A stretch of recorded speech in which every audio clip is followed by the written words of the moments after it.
How dare you? My mother's voice echoed across our pristine suburban lawn. Of all the houses in this city, you had to buy the one next door? I stood there, keys to my new home dangling from my fingers, watching my parents' faces turn various shades of red.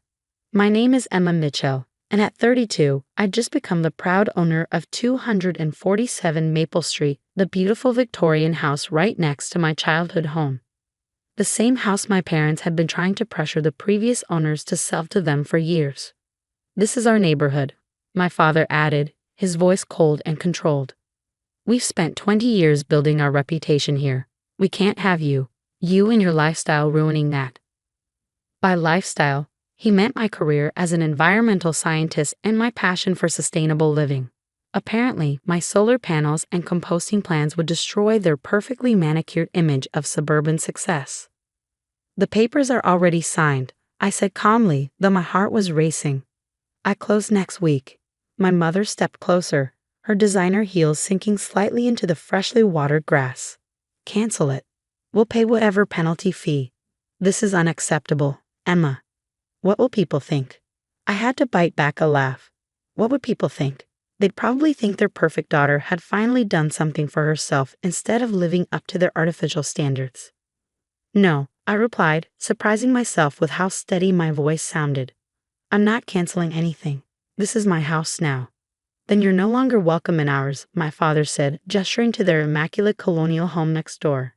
"If you insist on this rebellion, you can forget about Sunday dinners, holidays, everything." I looked at their house, remembering all the times I tried to please them. The medical school applications I filled out because they wanted a doctor in the family, the blind dates with sons of their country club friends, the endless criticism about my weird interest in environmental science. "Okay," I said simply. They both stared at me, clearly expecting tears or begging or something other than calm acceptance. My mother's perfectly maintained facade cracked slightly. "Okay, that's all you have to say? After everything we've done for you?" "Yes, that's all. I'm moving in next week. You can either accept that or not. Your choice." As I walked back to my car, I heard my mother call out, "You'll regret this, Emma. You have no idea what you're doing." But I did know. For the first time in my life, I was doing exactly what I wanted. The next week was a blur of moving trucks and paperwork. My parents made their displeasure known by calling every authority they could think of. The homeowners association, the city council, even a lawyer friend who specialized in real estate. But everything was in order. The house was mine. My first night in my new home, I sat on the wide front porch, sipping tea and watching my parents' silhouettes move behind their curtains. They were probably on the phone with my older sister Catherine, their perfect daughter who'd followed their life plan to the letter. Medical school, marriage to a lawyer, 2 kids, and a house in the right neighborhood, conveniently far away from them. I pulled out my notebook and started sketching my plans for the property. The previous owners had maintained exactly as my parents would have wanted: pristine lawn, traditional landscaping, nothing that would disturb the neighborhood's carefully cultivated image. But I had different ideas. The next morning, I was up early, meeting with a contractor about installing solar panels. As we discussed placement options in my front yard, I could see my mother peering through her living room window, phone pressed to her ear. By noon, the neighborhood gossip mill was in full swing. Mrs. Henderson from across the street happened to be walking her dog past my house 3 times. Each time, she slowed down to watch the contractor measuring and marking areas for the installation. My father made a point of washing his car in the driveway, shooting disapproving glances my way every few minutes. I responded by cheerfully waving each time I caught his eye, which seemed to irritate him even more. That evening, as I was unloading groceries from my hybrid car, my mother marched over, a forced smile on her face. "Emma, dear, perhaps we could discuss this situation over dinner. Your father and I have been thinking." I knew that tone. It was the same one she used when trying to talk me out of taking my dream job at the Environmental Research Center instead of applying to medical school. "Sorry, Mom," I said, not sorry at all. "I'm busy tonight. Got to finish my plans for the vegetable garden I'm putting in tomorrow." Vegetable garden. She practically choked on the words. "In the front yard?" I smiled, grabbing the last bag from my car. "Oh no, not just the front yard. I'm thinking of turning the whole property into an urban farming showcase. To demonstrate sustainable living practices. The look on her face was priceless. As she stormed back to her house, I couldn't help but think that this was just the beginning. If they thought a vegetable garden was bad, wait until they saw what else I had planned. My phone buzzed with a text from Catherine. "Mom's hysterical. Says you're trying to turn the neighborhood into a commune. What did you do?" I sent back a simple reply. "Just getting started, sis. Just getting started." 2 weeks into my sustainable living project, as I called it, the neighborhood was buzzing with activity. Though not the kind my parents were used to. Instead of their usual garden parties and wine tastings, people were stopping by to ask about my vertical garden installations and the solar panel system. The front yard transformation was the first phase of my plan. Gone was the water-hungry lawn, replaced with native plants, fruit trees, and raised vegetable beds. The contractor had finished installing the solar panels, which gleamed impressively in the sunlight. My mother's bridge club couldn't stop staring at them during their weekly gathering next door. "Did you see Mrs. Mitchell's face when the beehives arrived?" I overheard Mrs. Henderson telling another neighbor. I thought she was going to faint.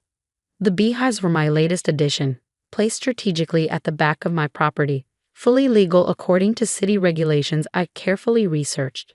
They were essential for pollinating my growing garden and producing local honey. The fact that they made my mother nervous about her precious roses was just a bonus. One morning, I was tending to my tomato plants when a group of elementary school students stopped by with their science teacher. They were studying ecosystems, and their teacher had heard about my sustainable urban farm project. "Would you mind giving us a tour?" the teacher asked enthusiastically. "This is exactly what we've been learning about." I spent the next hour showing the children around, explaining how everything worked together. The bees pollinating the plants, the compost system enriching the soil, the solar panels powering the house. Their excitement was contagious, and their questions were insightful. As the kids gathered around the beehives in their little protective suits I provided, I noticed my father watching from his study window. For a moment, I caught something in his expression that looked almost like interest before he quickly closed the curtains. That evening, a local news crew showed up. Apparently, word had spread about my urban farming project, and they wanted to do a feature on sustainable living in suburban areas. As they set up their cameras in front of my house, I saw my mother practically running to close all their curtains. "This is embarrassing," she hissed when she caught me in the driveway later. "The neighbors keep asking us about your experiment. The Hendersons' grandchildren want to start a vegetable garden. Do you have any idea what this is doing to property values?" Actually, I did. Houses in the neighborhood had started getting more attention from buyers, specifically because of the innovative green living showcase on the street. My real estate agent friend had told me property values were rising, not falling. But before I could explain this to my mother, a sleek Tesla pulled into my driveway. Out stepped Dr. Sarah Martinez, the renowned environmental scientist I'd been collaborating with on research papers for years. "Emma," she called out, embracing me warmly. "The place looks amazing. Even better than the photos you sent. The university is very excited about using your property as a case study for urban sustainability." My mother stood frozen, her mouth slightly open. Dr. Martinez was something of a celebrity in scientific circles, and her work was frequently featured in national media. Even my parents, with their limited interest in environmental issues, knew who she was.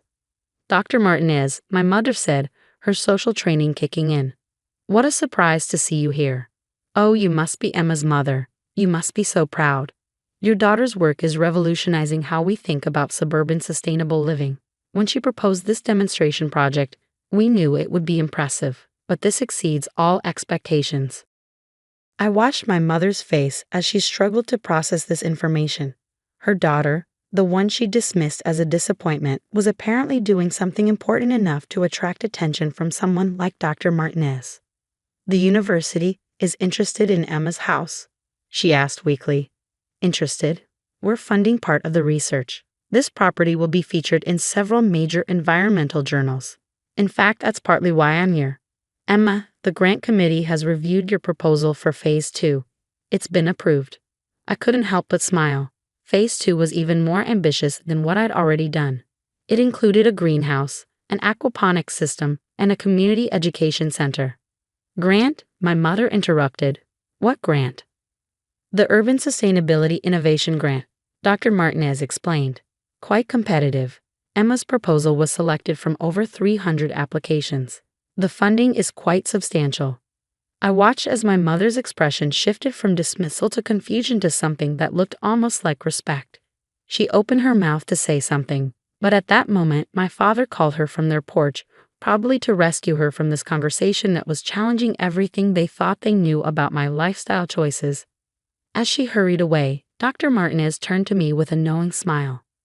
"Parents not quite on board with your vision?" I shrugged, looking at my thriving garden, the solar panels, and all the other changes I'd made. "They're learning. Sometimes the best way to change people's minds is to show them what's possible." "Well," she said, pulling out her tablet to show me the approved plans for Phase 2. "Wait until they see what's coming next." 6 months later, my experiment had become a local phenomenon. The greenhouse was complete, a stunning glass structure that caught the morning sun and housed an intricate aquaponics system. Fish tanks circulated water to hydroponic vegetable beds above, creating a self-sustaining ecosystem that produced both fresh fish and vegetables. The transformation was remarkable, but what really changed was the neighborhood dynamic. Every Saturday, I hosted workshops on sustainable living, drawing people from all over the city. Children would come after school to learn about composting and beekeeping. Even Mrs. Henderson had replaced part of her lawn with raised vegetable beds. My parents, however, maintained their silence, though I often caught them watching from their windows. Then came the storm. It was a massive system that knocked out power to most of the city. As houses went dark one by one, mine stayed lit, powered by my solar system and battery backup. While neighbors scrambled to save food from warming freezers, I opened my doors. "Bring your perishables," I told everyone. "I have plenty of space and power." Soon my kitchen was full of neighbors, their frozen goods safely stored in my efficient appliances. People gathered in my warm living room, charging their phones and sharing updates. Even the local emergency response team used my house as an impromptu command center, thanks to my reliable power supply. That evening, as I served hot tea made with honey from my bees and herbs from my greenhouse, I heard a hesitant knock. Opening the door, I found my parents standing there, looking uncomfortable and slightly lost. "Our power's out," my father said gruffly. "Your mother has medication that needs to be refrigerated." "Come in," I said simply, stepping aside. They entered cautiously, as if expecting to find some kind of hippie commune. Instead, they saw their neighbors comfortably gathered, children playing board games by warm LED lights, elderly Mrs. Peterson napping in my reading nook, all while the storm raged outside. "Emma," Mrs. Henderson called out, "tell your parents about how the aquaponics system works."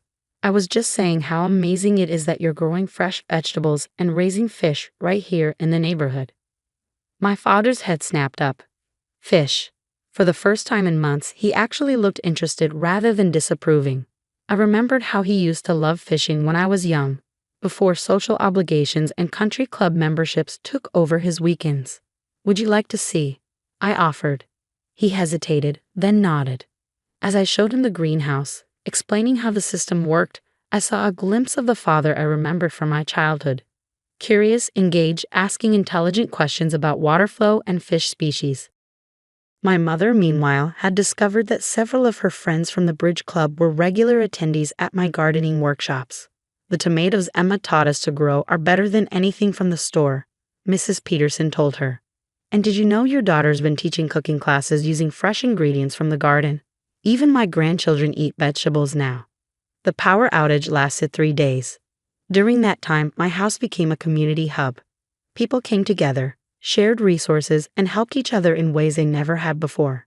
And my parents got to see firsthand what I actually created, not just a sustainable living project, but a way to build real community. On the 3rd day, as power was being restored across the city, my father pulled me aside.